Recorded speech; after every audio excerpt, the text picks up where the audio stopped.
DM College of Teachers Education gi Ojasing transfer order thoklakpagi mayokta maheiroi administration block amadi college asigi gate so lonsinduna matam kaktana class boycott ngarangdagi haukraba matung ngasisu college asigi maheiroi college asigi mamangda leiriba lambi si thingduna khongjang changsinkhre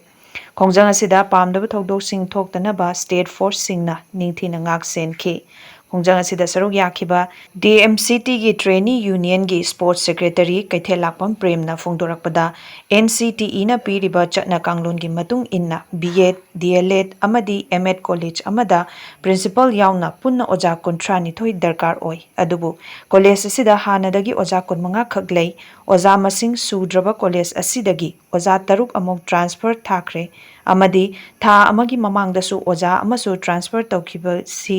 yaningde haina phongdokhe mahakna makha taraduna lilong hauribi college asida nauna ITEP oina handak 2025 asidagi hangini hai adubu hangadoriba asi magi curriculum safe tawdri aduga